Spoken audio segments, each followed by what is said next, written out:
Okay, good evening everyone. I think we can go ahead and get started. I'm going to go ahead and read a short introduction and then the presentation will begin. Welcome to My Horse University and Equine Network's live webcast titled Managing Horse Behavior, Let Your Horse Be a Horse. Today's webcast is sponsored by Farnam Horse Care Products. In the last 53 years, Farnam has grown from a small mail order business to one of the most widely recognized names in the animal healthcare industry. The horse care products category has grown so successfully over the years that Farnam is today the largest marketer of equine products in the country. Check out their website at www.farnamhorse.com for more details. The presenter today is Dr. Cynthia McCall from Auburn University. Dr. McCall is a professor in their Department of Animal Sciences, teaching courses in their equine science option and serving as the extension horse specialist for Alabama. Cindy is a registered professional animal scientist in the American Registry of Professional Animal Scientists, and she's a charter diplomat in the American College of Applied Animal Behavior Science.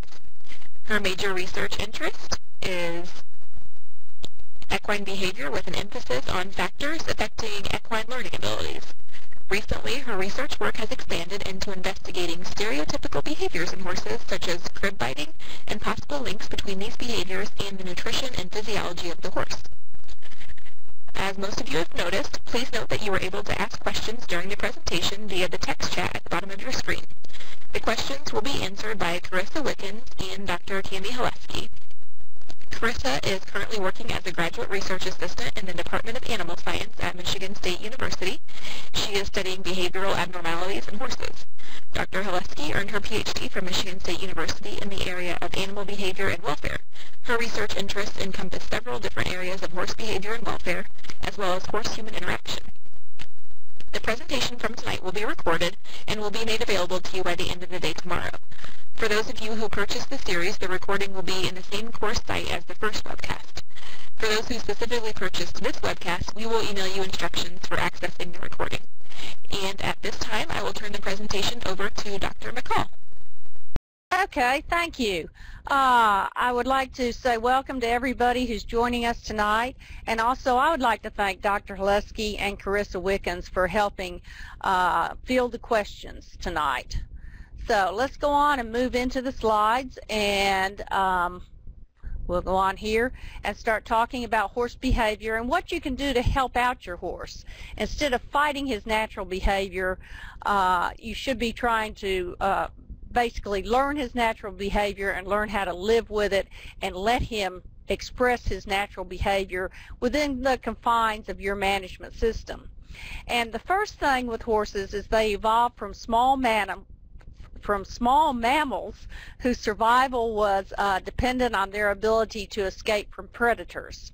And this survival instinct is still ingrained within our domestic horse. The first thing they want to do if something scares them is to basically get out of there. They have the flight instinct, and that's their preferred way to deal with something that's scary, is to run away. And then if that doesn't work, if they perceive that they're cornered or they cannot get away from whatever is frightening them, that is when they resort to kicking, biting, striking at you, that sort of thing. You can see in the bottom slide on this, we have the flight on the top, and on the bottom side we had the fight. And if you look at that picture closely, what this is, I'm not sure whether it's a horse or a mule. Actually, I think it's probably a mule. And he is tearing up a mountain lion on the ground.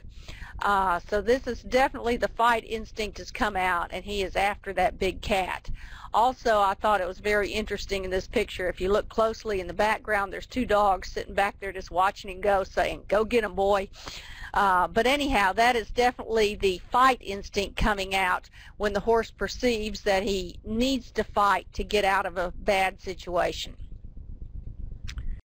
Okay, before we start talking about behavior, we need to talk a little bit about how horses see the world, their perception of what's going on out there, because it's a little bit different than ours, and this does have some influence on how we treat the horse and how we should treat the horse. We'll start out with vision. This is a very important sense for us, but probably for the horse it's important also, but they probably use their other senses a lot more than we do. But anyhow, the horse has a very wide visual field. They can see almost 360 degrees around them. You can see here in the yellow and the light orange color, that's the visual field of the horse. And the horse is blind directly behind his rear end. Okay, he's blind directly under his nose, and he is blind where his feet are. And I'm saying blind, I'm saying he cannot see there. It's not that there's anything wrong with the horse, of course. It's just he can't see, just like we can't see where our feet are unless we look down at him. Same thing with the horse. And of course he can't see directly behind him just because his big fat body blocks that view. So anyhow, that's the visual field. The light yellow color is the monocular vision, or the area he can see with one eye, both on the right and the left side of his body.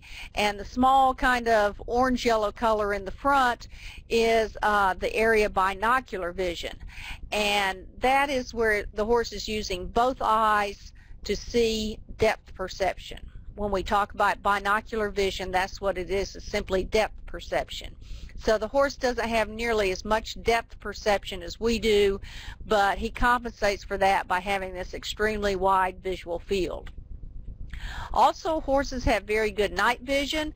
They have a layer in the back of their eye called the tapetum, and that basically when the light comes in their eye at night, the tapetum reflects it back outward, so that improves their night vision, so they can generally see at night much better than we can.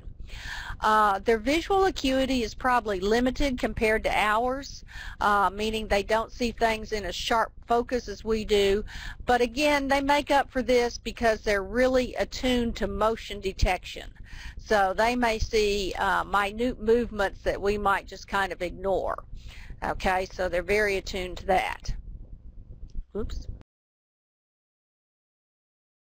Got to figure out how the slides work. Some things you can do to help your horse when you take into account his vision. Make sure your fence lines are visible. If you think about wire fences, for the most part, horses just don't see those very well. So some things you can do, you can always put a board along the top of a wire fence. You can always run an electric tape, a visible electric tape on the inside of the fence, and that's a very good way not only to help him see the fence, but teach the horse to stay away from the fence. Even though the horse has good night vision, you should probably introduce him to new areas in the daylight. This does give him a chance to find all the fences and the holes in the pasture and the tree limbs and things like that when he can see better. Even though he has better night vision than we do, he still sees better in the daylight. And also, if you introduce him to new areas in the daylight, that gives you daylight hours to keep an eye on him and make sure he's adjusting to his surroundings. Now, feeding by hand, that's one of the things that everybody likes to feed their horse treats. But when you think about it, when you're feeding that horse a carrot, he's blind to the carrot. He can't see the carrot when you're holding it under his nose. Okay, and if you think about it, a carrot and your finger are about the same size and about the same shape. So if he gets your finger accidentally, it may not be out of meanness or anything like that. It may be simply that he doesn't realize it was your finger. So if you are going to feed your horse by hand, there are some guidelines to doing that. Number one, always give the horse a carrot, okay, or the feed or whatever you're doing. Actually press it against his lips and say, here it is, it's okay to eat it. All right, and then you're responsible for keeping your fingers out of his mouth. And never ever get into the habit of playing with a horse with food, you know, making him snatch at the food or search for the food or anything like that, because then they do get very mouthy, and as I say, they can't see where their mouth is, exactly what they're eating. So if they get you by accident, you have taught them to do that. So these are some guidelines just for helping your horse out in terms of utilizing his visual sense. Okay, the sense of hearing, or the auditory sense, their hearing range is very comparable to a human's hearing range. In fact, it may be a little bit better than ours. And also, they have the same problems we do. As horses get older, they tend to lose a little bit of their hearing range and have some problems there. And one thing that's important for us is to pay attention to the horse's ear position. This is a good indication of their attention and their focus and their intention. Okay, as you can see from the picture here, the little Palomino colt, he's got a definite ear position and a definite intention. He is really mad, okay, ready to chase the other little filly away.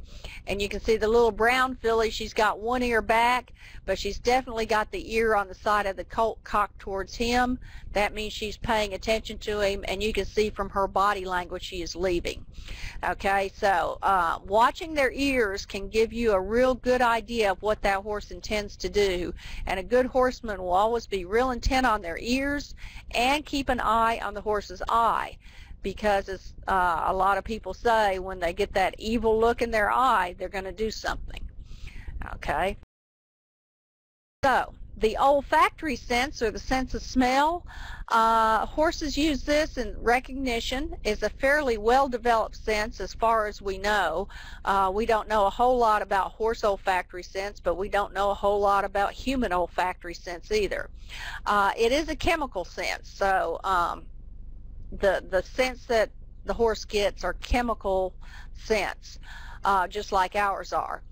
And horses do have an extra olfactory organ called the vomeronasal organ back in their palate, and that organ helps them analyze smells or scents.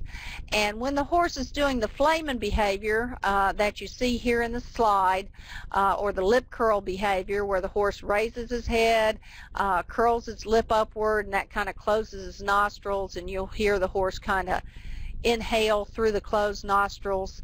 What he's doing is he's using that vomeronasal organ to help analyze scents.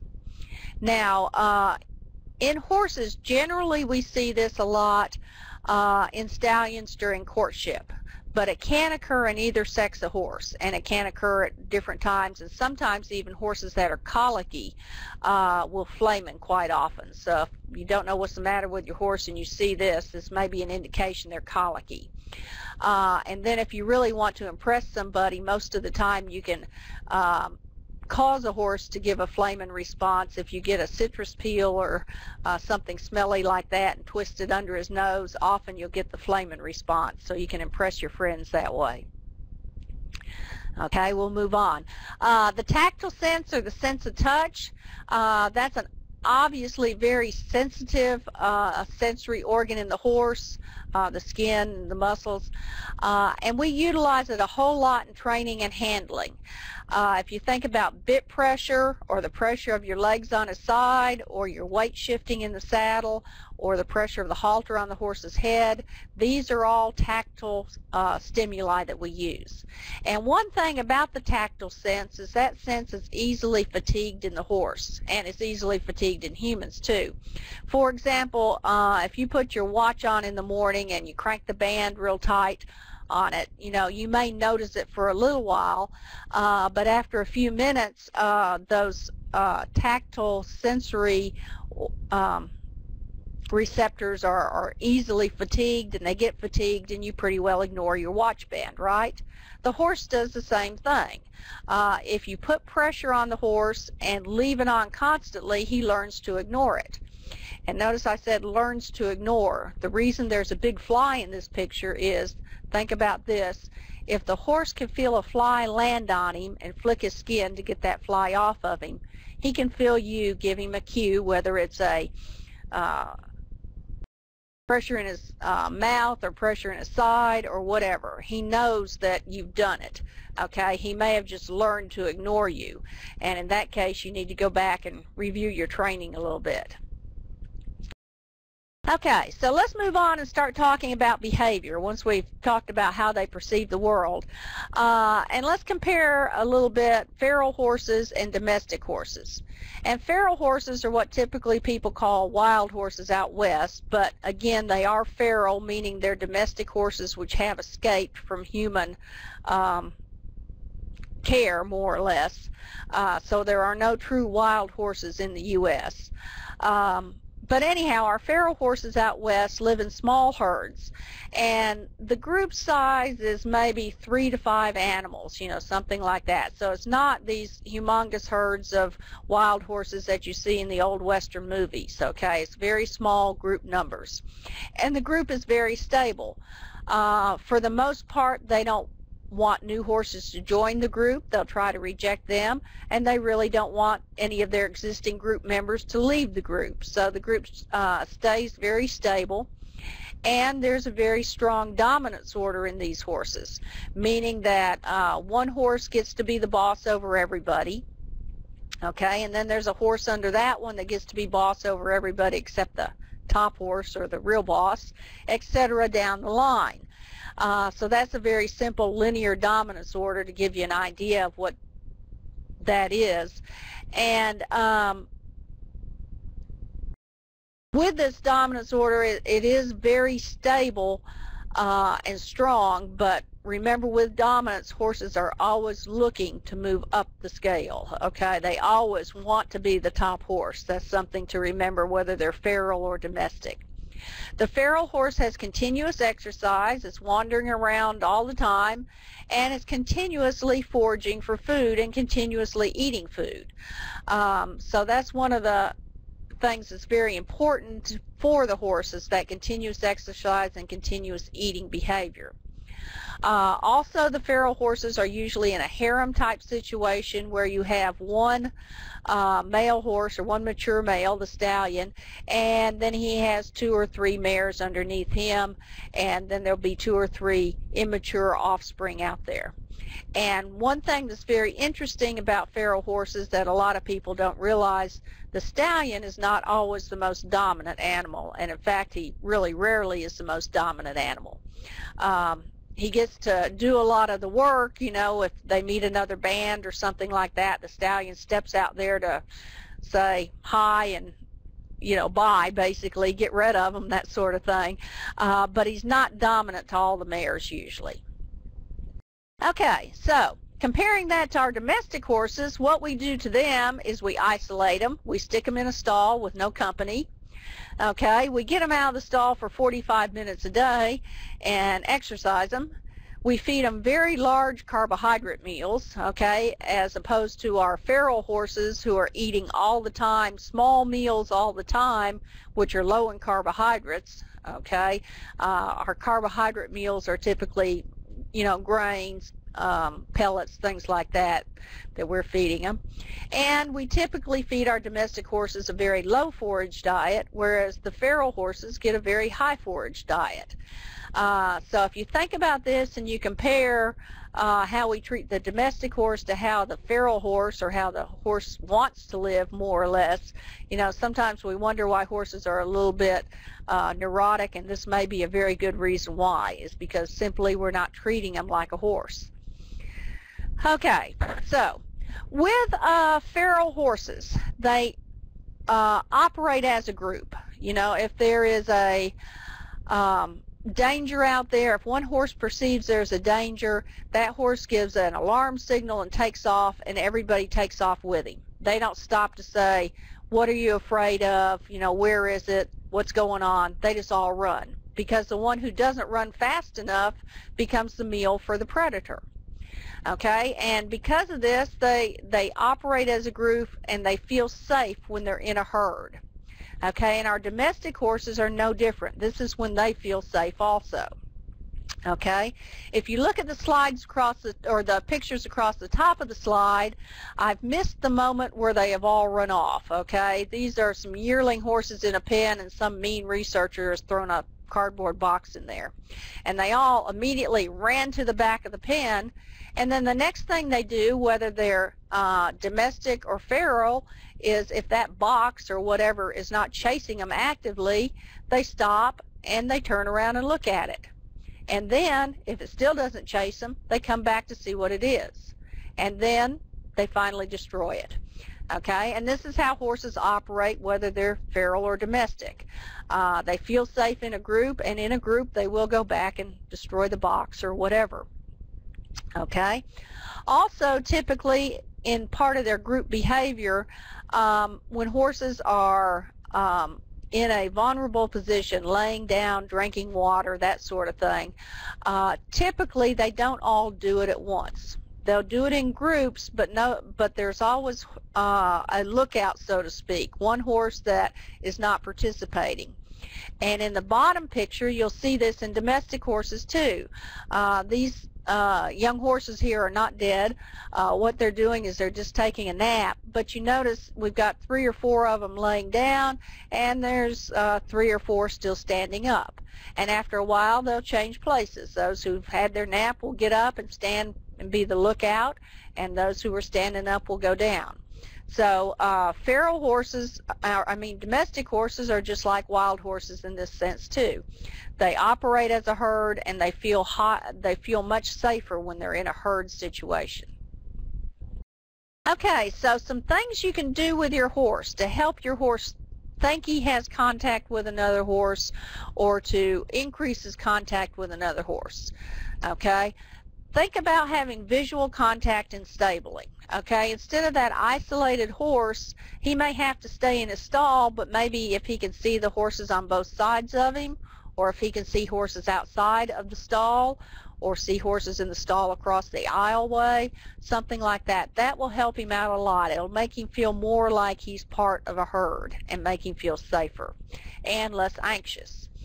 Okay, also with our horses, our domestic horses, you have to make sure your fencing is safe, especially between pastures, because horses turned out in pastures, even though they're in separate pastures, they'll operate as a group. They'll all go to the far end of the pasture together. Horses in 2 different pastures, they'll all go to the far end together. They'll come back together.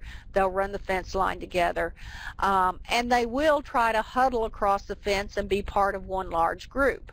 So you really have to have safe fencing between your pastures, because horses will test the fencing. Okay, you need to also remember that they have the instinct when something scares them to run. Okay, so avoid encouraging this type of behavior. We call it contagious behavior, because when one horse does it, they all do it. So avoid encouraging that. If you get a horse in the herd that you go out to catch them, and one horse starts running and they get all the other horses running, you know, it's not a good idea to keep chasing them, basically, because that's just going to encourage this behavior. It's going to teach every horse in the herd, oh, when somebody comes out here, I'm going to run around like an idiot. Okay, so instead what you need to do is back off, wait until the horses settle, and then try to catch them, or run them up into a smaller area where they can be caught.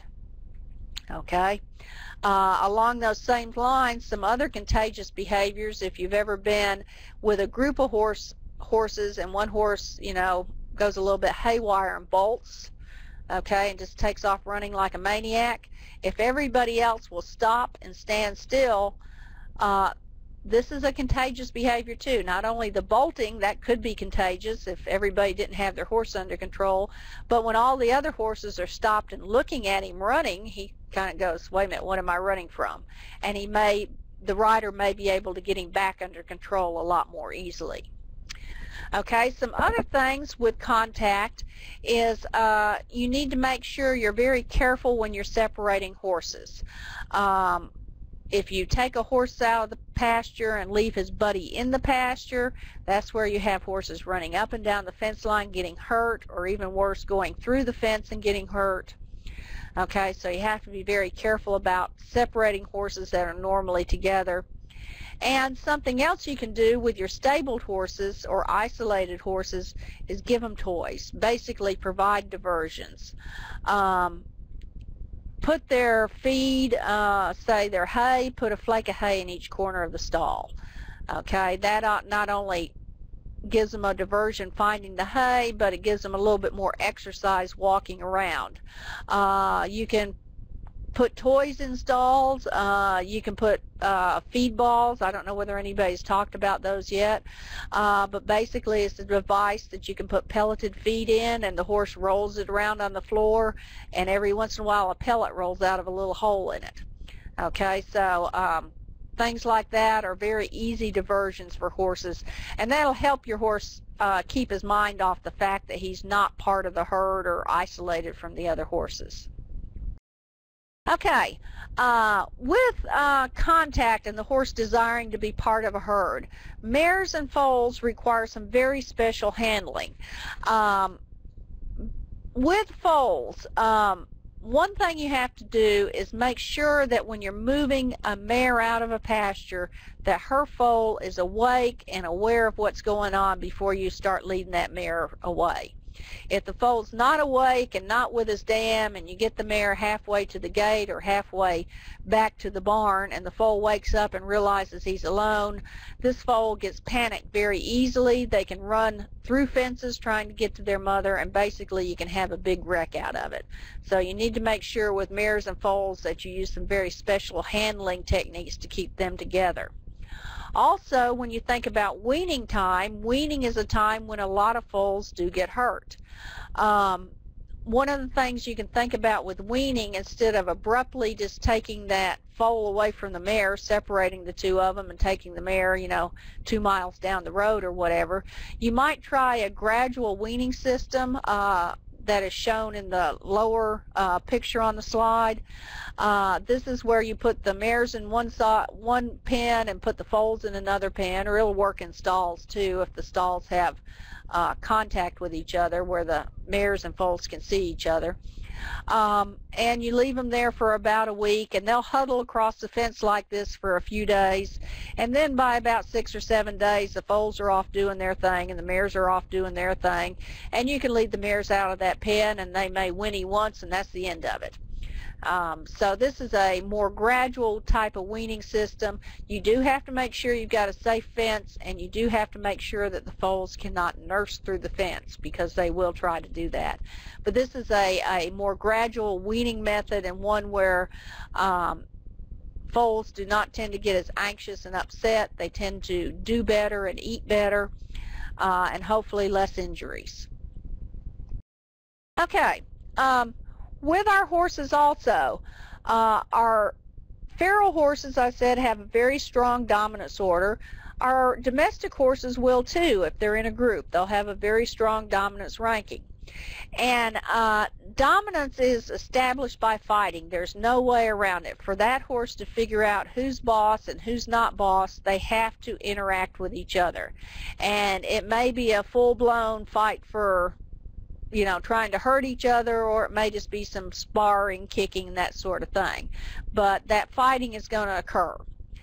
Okay, so that's one thing to think about when you're worried about dominance, is it is going to happen.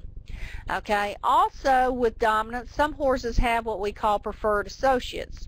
Like you see in the top picture on the slide, the Przewalski's horses there. Preferred associates generally hang around each other. They may spend a lot of time social grooming each other, like these two horses are doing. And a lot of times, I'm not real sure preferred associates is a real descriptive term, because if you watch these horses a lot of times, yes, they hang out with each other, they do some social grooming, and they'll be social grooming, and the next minute they'll have their butts to each other, just wailing on each other, trying to kick each other. So I think a lot of times our preferred associates are that way because the dominance rank is forcing them to be that way. A lot of times these are horses that are very close to being equal in dominance rank, and they kind of work together and stay together because they want to keep eyes on each other. But anyhow, that's just a thought I have about it.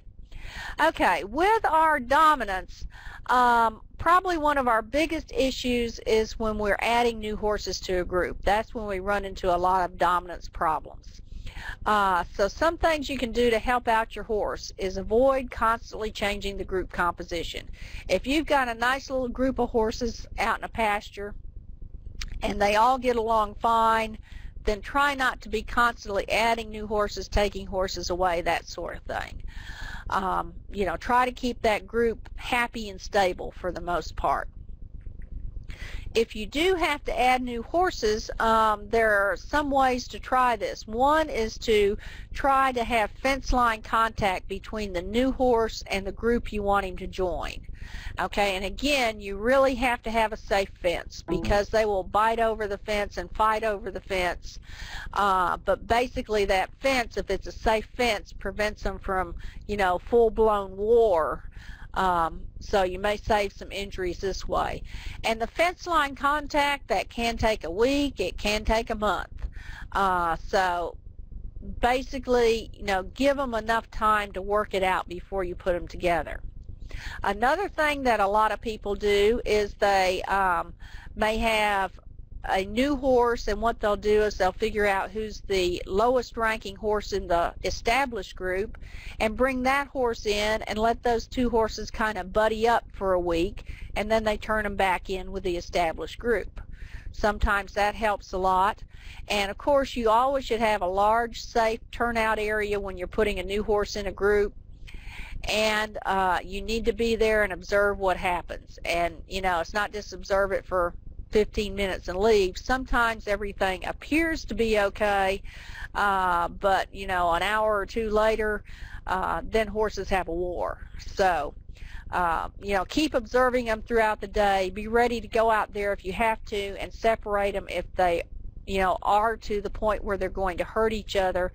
Or sometimes you just never can get a horse added to a group. You know, sometimes for some reason the other horses just never accept that horse.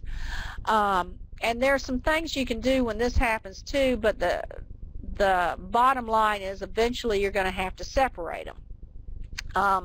And a lot of people when this happens, what they try to do is they go out and, you know, they've got their new horse in the group and there's some bully horse that's already in the group, usually the most dominant horse in that group, and he's declared war on the newcomer. So a lot of people, you know, the Americans, we always like the underdog. We want to take that aggressive horse out and put him someplace else. And that may not always be the best solution to it, because a lot of times we take the most aggressive horse out and then the horse that's second in command just starts harassing the newcomer. Okay, it's not, you know, so much that the aggressive horse is doing wrong. He's doing what he's supposed to be doing. He's keeping his herd together. And if he leaves, then a lot of times the second in command does the same thing. Well, I'm going to keep the herd together and reject the newcomer. So a lot of times it may just be simpler to take the newcomer out of the herd and try to find him another herd or find him an individual buddy or something like that. That may be your best solution. Okay, let's move on and talk about ingestive behavior in horses and talk a little bit about how the horse's digestive tract works and how that affects his behavior. One thing, the horse has a very small stomach. So food that goes in the stomach is a very rapid passage from the time the food is eaten until the time that food hits the horse's hindgut, which is the cecum, large intestine, back, you know, in the rear end of the horse, basically. Okay, and that rapid passage can get you into a lot of trouble because when you feed that horse that large carbohydrate meal, what happens is those carbohydrates, you know, it takes about 45 minutes more or less between the time the horse eats it until the first part of that meal may be reaching the cecum. Okay, so if you're feeding them a large meal of carbs, it stands to reason that you're going to get some carbohydrates down in the cecum, and that's really not where they need to be digested. So in that case, what happens is it causes a lot of gas and it disrupts the organisms that are in the cecum, the microflora down there, and that leads to basically belly aches in the horse and laminitis. So those large carb meals are very rare in nature. The horse is not adjusted to them physiologically, and it can cause a lot of problems if we feed those horses large carbohydrates. So some things you can do instead is make sure that you separate your large carb meals into many small carb meals instead of the great big slug of carbohydrates. You know, feed them a small amount in the morning and a small amount at lunch and a small amount at night if you can do that.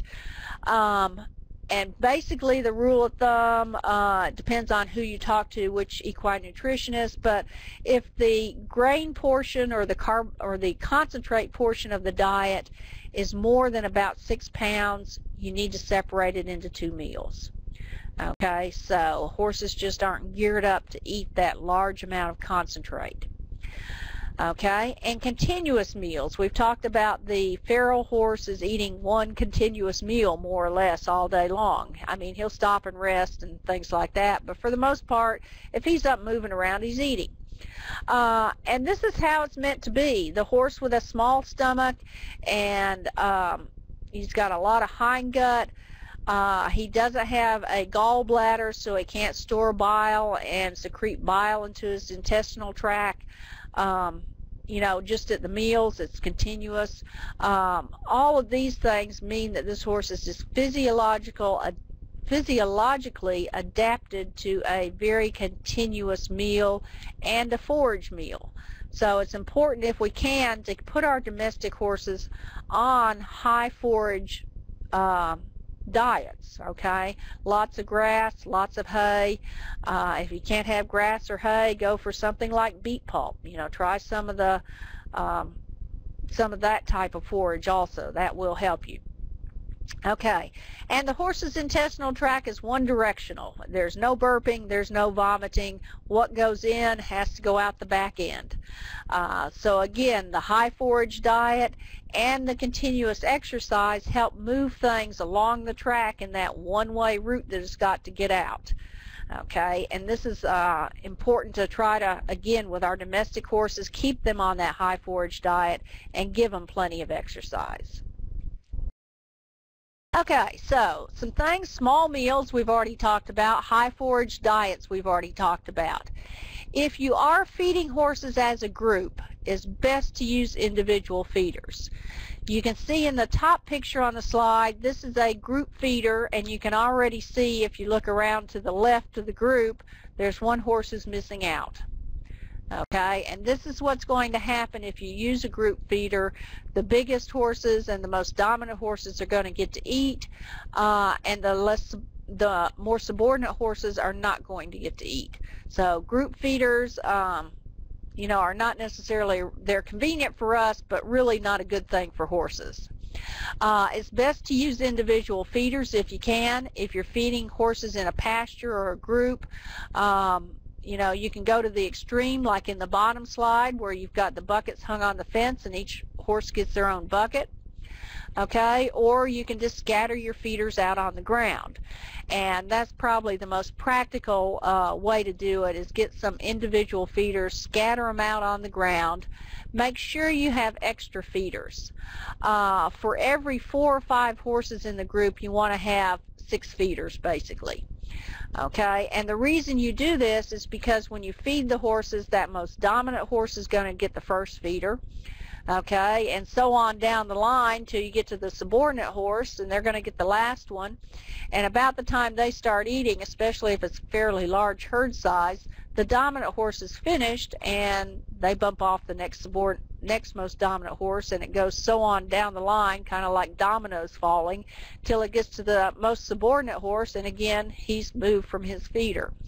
If there's extra feeders out there with feed in them, that horse, the most subordinate horse, can then go to another feeder and hopefully get enough to eat that way.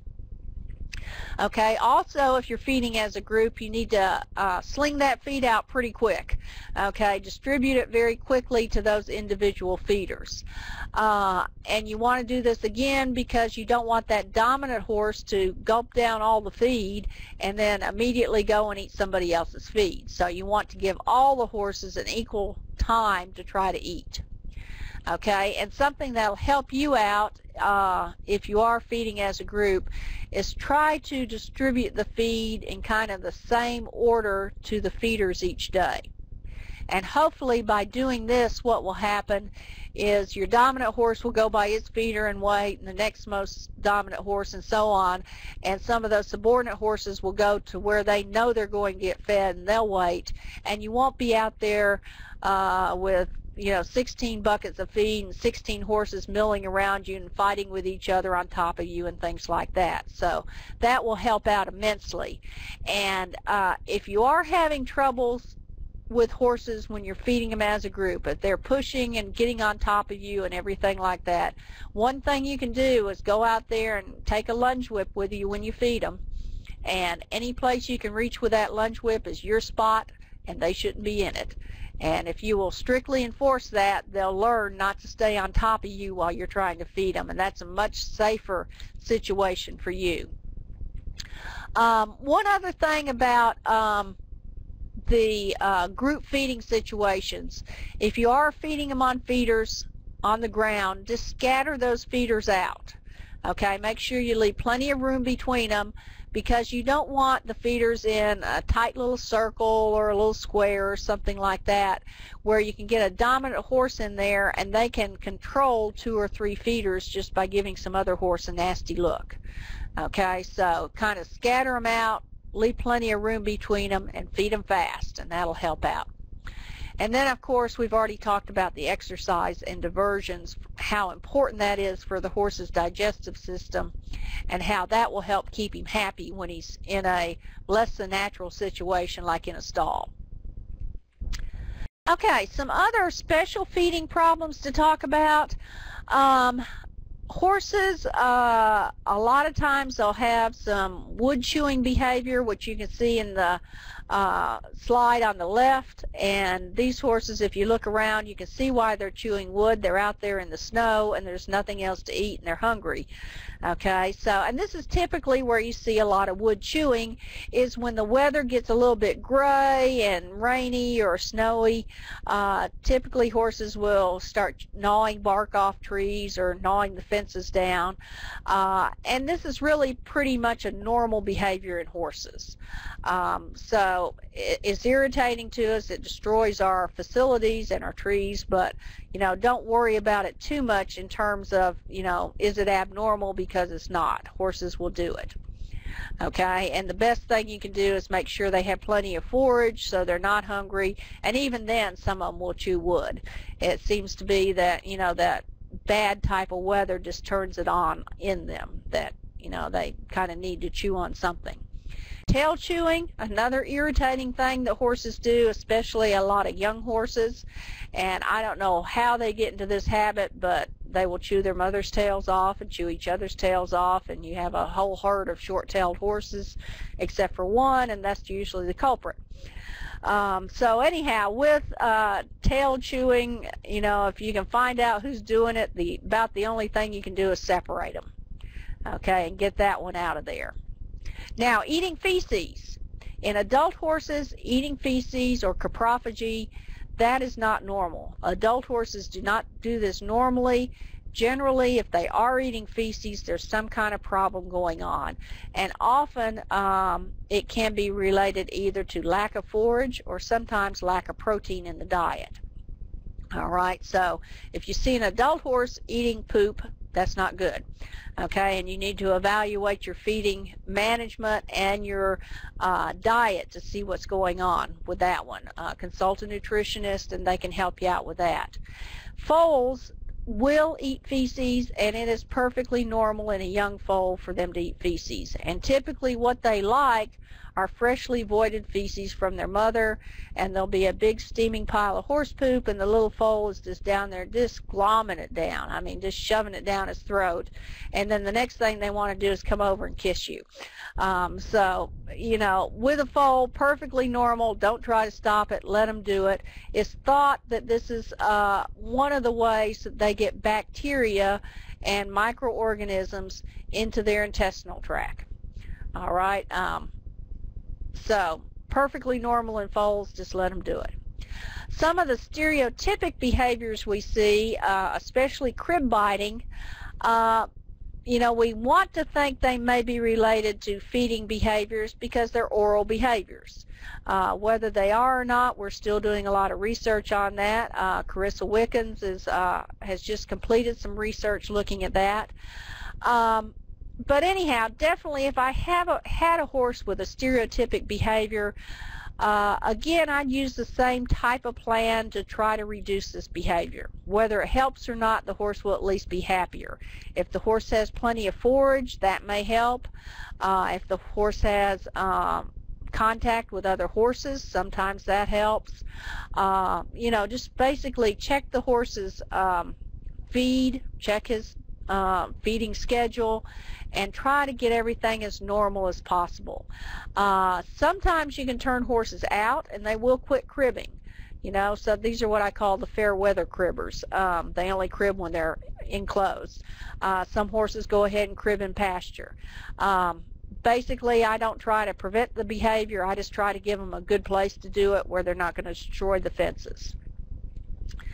Okay, and we'll move on here. Oh, one other thing about horses and ingestive behavior is they have a particular way they utilize pastures. Basically, when they're in a pasture for a long period of time, they separate it into what we call lawns, roughs, and lounge areas. Okay, the lawn is where the horse grazes, and typically this area will be grazed down fairly close. And what this does, it keeps the grass in a young growing state, so it's a little bit more nutritious for the horse and they seem to like it. Now again, if you leave the horse out there too long or don't have enough rain or don't fertilize enough, your lawn may be, you know, stubble, and that's not good then. But they will typically eat the same spot over and over and over again. Okay, the rough is the area where the horse typically defecates, and this is an area of tall grass. As I say, mature horses tend to avoid their own feces, so they usually do not eat in the roughs unless, you know, really forced to do that. Okay, and then the lounge area is the sacrifice area in the pasture. Those are the places where the horses hang out, stand around. There is no grass there anymore. They have, you know, trampled it to oblivion. Okay, so lounges are typically under the trees, under the shed possibly, around the water trough, around the gate. So effectively what this means is that the horse will reduce his pasture area by about a third if just allowed to stay out on the same pasture with no management. So some things you can do, good pasture management, and I'm sorry I left Dr. Don Ball's presentation in there, but anyhow, you can look up Dr. Don Ball's information on the Auburn University extension site, and he's very good about talking about pasture management. And basically things like harrowing the pasture where you scatter out the feces, mowing the pasture so more of the grass stays in a young vegetative state that the horse would like to eat. And of course the best thing you can do for pasture management is to rotate your pastures, and that way you can avoid this horse forming the lawns and the roughs. Okay, and utilize more of your pasture. Okay, investigative behavior. Horses are very good at this one. You know the saying, curiosity killed the cat, and that's really not true. It really probably killed the horse. But anyhow, when a horse is investigating something, they're using all of their senses, you know, visual sense, hearing, smell, the whole works. And they're right on the edge of that flight response when they're investigating it. And quite frankly, this picture, I always think about this and I think, man, that person on that horse, they'd better be ready to ride, because, you know, if a truck goes along the street and backfires, or the neighbor's dog barks or something like that, that horse is going to wheel and run. Okay, so whenever horses are in this investigative mode, they're very hyper, so to speak, and you have to handle them very slowly, very methodically. So if the horses get loose and get someplace where they shouldn't be, like maybe in the barn, heaven forbid in the feed room, something like that, you have to be very slow, very methodical getting them out, because they're kind of investigating, they're nervous, and you certainly don't want to start that flight response. That's how you get horses hurt. Okay, some other things to do to help your horse with his investigative sense: lock up and clean up. You know, you hate to see a picture like on the right side of the screen, you know, here's a baby foal in a pasture with a big old roll of wire just strung out there where the foal can get into it. And yes, the foal is investigating it. So you really hate to see that type of situation. So clean up your pastures. Never leave farm equipment in the pastures, you know, like the tractor with the disc on it or anything like that. Don't leave your truck in the pasture either. The other thing horses do is they like to chew the paint off vehicles, so you don't want that to happen either. But you know, clean up, lock up. Keep the feed room locked, keep the barn closed up. Places where horses are not supposed to be, keep them out of it. Make sure that you have good latches on your gates, or double latches sometimes are in order. Make sure your fencing is in good repair, because it will just take a minute or two and that horse will say, see an opening, and go on a little investigative spree up and down the neighborhood. Okay. Also, latches that you have on horse facilities should take at least 2 motions to open. Okay, the picture on the left-hand side of the slide, the horse just sliding that peg out of the hole, that's a 1-motion latch. Okay, so that's not a good one. But your typical horse latches where you have to lift and slide, a latch type situation, those are much better at stopping horses from getting in or out, as the case may be. Sometimes you get horse Houdinis who can even get in and out of those situations, and what you have to do then is just simply put another latch on the stall at a spot where the horse can't reach it. Okay, and definitely always remove your halters. It only takes a second for a horse to get in trouble with a halter on. Okay, and a lot of times this trouble ends up with a broken neck or something like that. It always scares me to death to see mares with halters on with foals, because all I can think about is the foal playing around the horse's head and sliding a foot between the halter and the mother's head. So definitely remove your halters. If you have a horse, you need to leave a halter on to catch it. Okay, number one, do some training on the horse so you don't have that situation. But number two, use a quick release halter. Okay, they make quick release halters with Velcro openings or closings, or you can get an old leather halter that's easily broken, and that'll save you a lot of heartache. Okay, and that way if the horse does put his head someplace where he shouldn't put it and gets the halter caught, then, you know, at least he can break free rather than break his neck. Okay, moving on, talking about sexual behavior. There are both innate and learned components to sexual behavior in horses, meaning some of it's programmed by nature and some of it is learned. And this is why geldings will tease and mount mares, is because they have learned some of this behavior before they were a gelding. And also along these same lines, maiden mares may be timid of a stallion at first, and as they learn more about stallions and courtship, they get so they're not so timid, like our mare in the picture who's not timid at all. So because of this, some things you can do to help out your horse in terms of sexual behavior is keep your mares and geldings separated. You know, if you have a mare in with geldings, a lot of times when she starts coming in heat, the geldings spend a lot of time fighting with each other. Somebody's going to get hurt, etc., etc. Plus you have geldings mounting mares, and, you know, it's just not a good situation. So separate them if possible. Okay? If you're trying to breed a maiden mare, separate her from the other mares when you're trying to check heat, or at least observe her very carefully. A lot of times you get an old mare who's kind of bossy, and she'll want to manipulate a stallion, or monopolize, excuse me, manipulate probably also, but monopolize the stallion, and she won't let that maiden mare who's really in heat up near the stallion. So you really have to observe them pretty carefully. Okay? Stallions masturbate, no way around it. Don't worry about it. It's a normal behavior. Just ignore it. If the stallion's doing it when clients are walking through the barn, then go put him in a stall in the back someplace where they won't see him if it's bothering you. So all horses do it. Feral horses do it. Domestic horses do it. It is a natural act in them, and it does not hurt fertility. And in fact, what hurts fertility more than the masturbation is people trying to prevent it. So in general, just let them go, okay?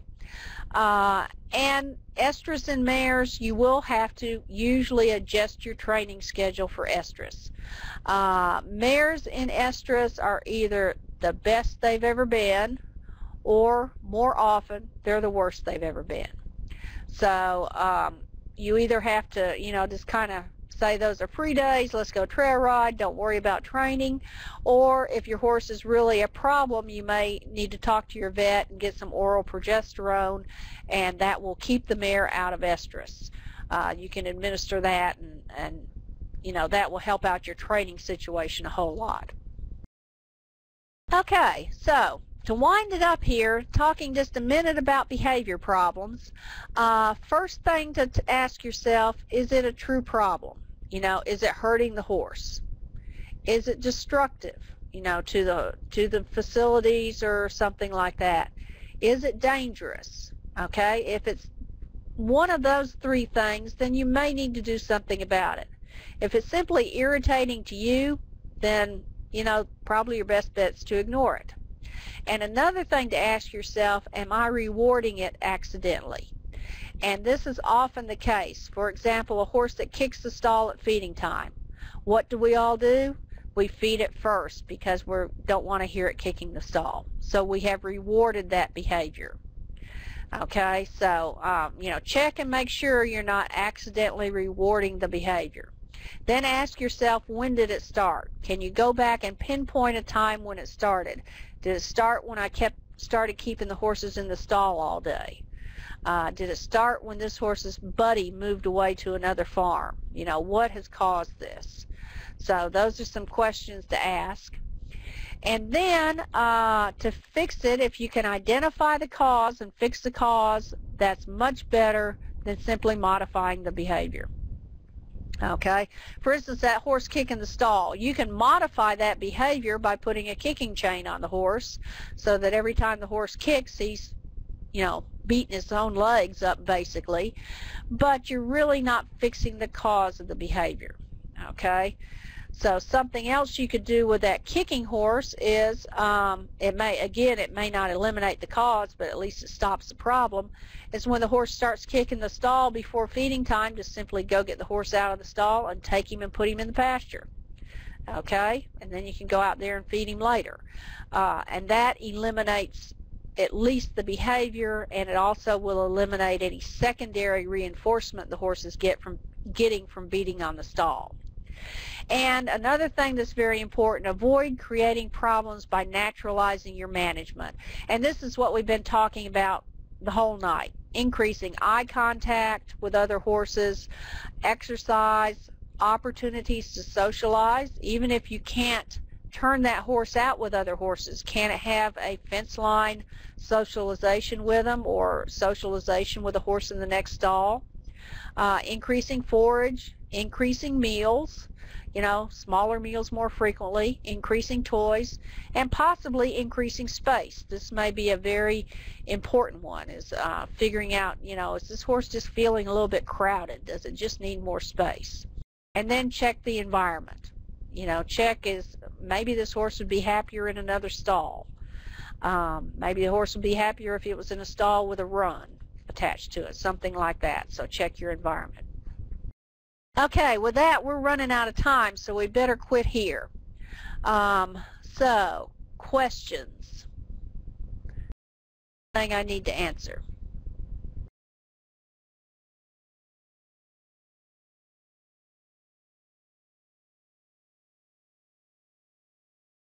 Okay.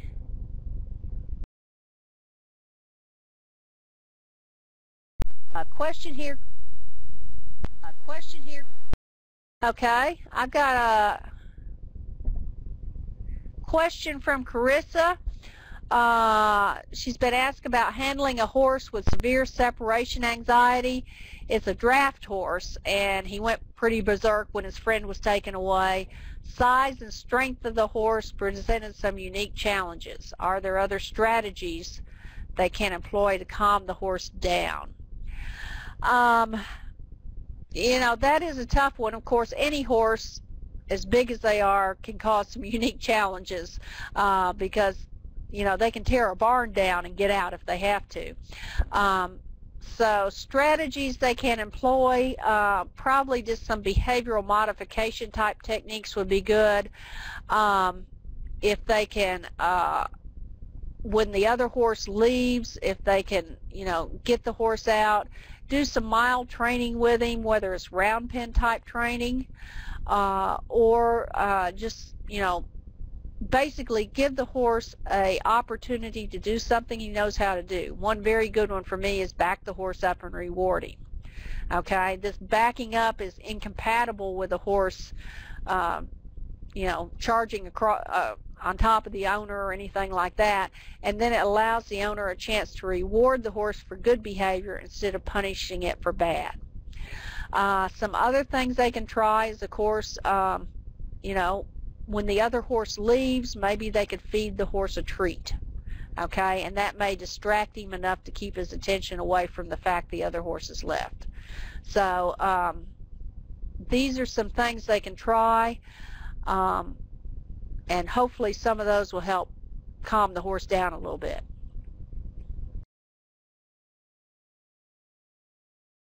Okay, a question here, is it really bad to keep only one horse? And I would say the horse really does not feel like a horse when it's alone. Now, in terms of it hurting the horse physiologically, probably not. The horse is going to be fine. But, you know, the horse probably just doesn't really feel, you know, quite whole, to put it simply. So some things you could do there, you might invite a boarder in. Problems you may have then, you may get in the same problem as the person with a draft horse. One person goes to ride and the other horse goes berserk. But some alternate things you could try are possibly get a small animal, a small ruminant like a goat or a sheep, and at least then the horse has company of other animals, so that sometimes helps out.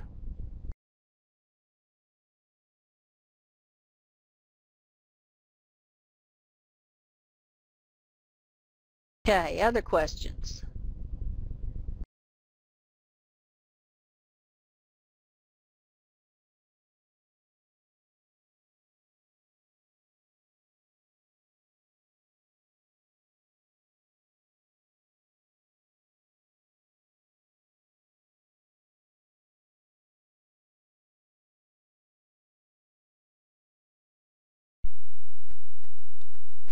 Okay, if there aren't any other questions, there is another question. Okay, we have a question. One last one here about mares kept in a dry lot and they will picket their manure, and they were told that that's not really abnormal, and probably in that situation is probably not, you are going to see it more often in a dry lot for them to kind of chew on their manure a little bit. And again, it's because of forages and probably, you know, just that need to chew that horses have. Probably what I would do is try to, in the dry lot, if you can, try to keep hay in front of them as often as you can. Maybe increase the amount of forage that you can give them, and that may help out. So if they're just picking at their manure, again, you have some parasite issues, but for the most part, it's probably not going to hurt them whole lot unless they're, you know, just outright eating it. But again, try the extra forage, and hopefully that'll help you out on that. Okay, and we have one about do you have books you would recommend? Yes, there are quite a few behavior books out there which are pretty good books. I'm trying to think of authors right now, and Carissa may be able to help me out on this. I think McGreevy has a book out. Is that correct, Carissa? Paul McGreevy? Sue McDonald has one out, a small book that's very good, you know, just the facts, so to speak. So there are a few of them out there. I like one by George Waring about horse behavior. I think it's a very good book. So there are quite a few out there. We've got one other question, excuse me.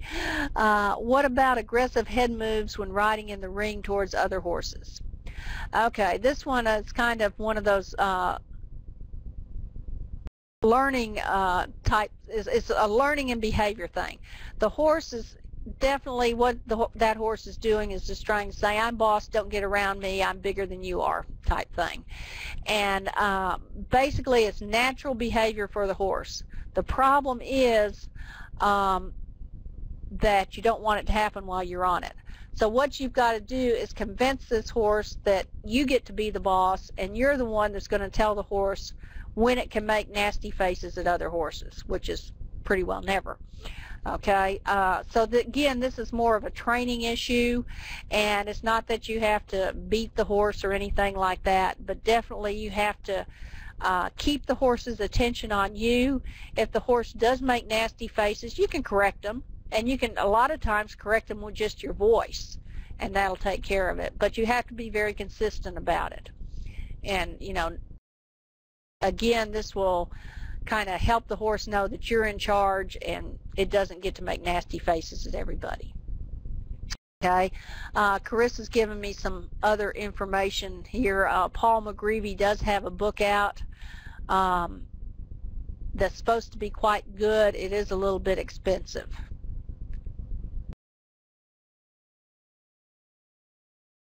So, any other questions?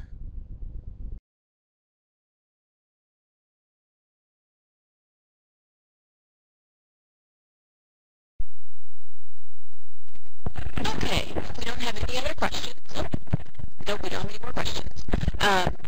We see some people signing off now, so I just wanted to tap in and say thanks again so much to Dr. McCall for your presentation this evening, and to Carissa for moderating our questions. We also want to thank Farnham Horse Care Products for sponsoring the webcast. We hope everyone enjoyed the presentation. You can read the related article, Nature Meets Nurture, Management Schemes for Equines, in Practical Horse Magazine. And please remember that the webcast was recorded, and by the end of the day tomorrow we will give you access to that recorded version. If you have any questions, contact My Horse University at 517-353-3123 or email info@myhorseuniversity.com. For more information, you can also visit our website at myhorseuniversity.com. Thank you, and I hope you all have a great evening.